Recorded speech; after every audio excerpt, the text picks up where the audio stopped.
This is the CSS Creator video for codeonaplatter.com.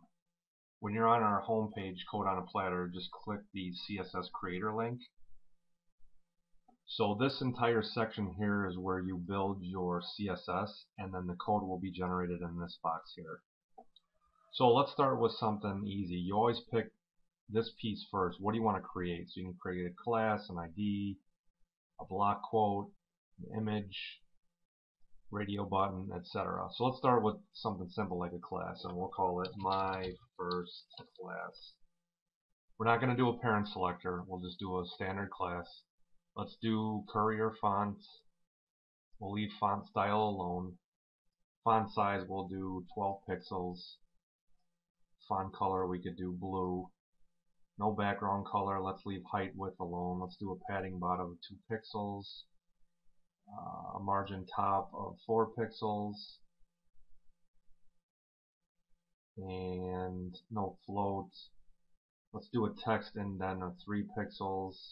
No overflow. We'll leave the rest alone, and we'll add a comment so we know what we're doing. We'll say my first class creation, and when you're ready you press create CSS. So as you can see, the CSS Creator adds your comment first, and then it builds the CSS that you requested with perfect syntax. So here's your dot my first class. That's class syntax, and then it does font family Courier, font size 12 pixels, the color, text indent, etc. So when you leave none on any of these drop downs, it's just going to ignore it. It's going to assume standard or whatever implied with your CSS. It's not going to change it. Now, if you want, you can clear this box and start over, but if you're building web pages, you generally have more than one piece of CSS. So what's cool about the CSS Creator is it will append more code if you want to build more code. So let's say now we want to build like a div ID, and we'll call it test ID. Again, no parent selector. Let's do Tahoma font. Let's make it 15 pixels. Change the color to, let's do red. Let's make all the paddings 4 pixels for this div ID.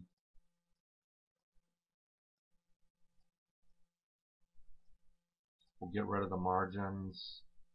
Let's do centered for the text alignment. Let's do no text indent. We'll float this div left, and then we'll add another comment to show you how comments work again. My first div ID for CSS. Now when you're ready, press create CSS. So what's nice is it appended the code here to the code you already built. So you have your class that you created before, and now you have your div ID, again with perfect syntax. And here's your comment. So that's pretty much it. When you're ready, you can press clear. It clears it. If you do have any questions or enhancement suggestions, please feel free to contact us. Thanks for watching.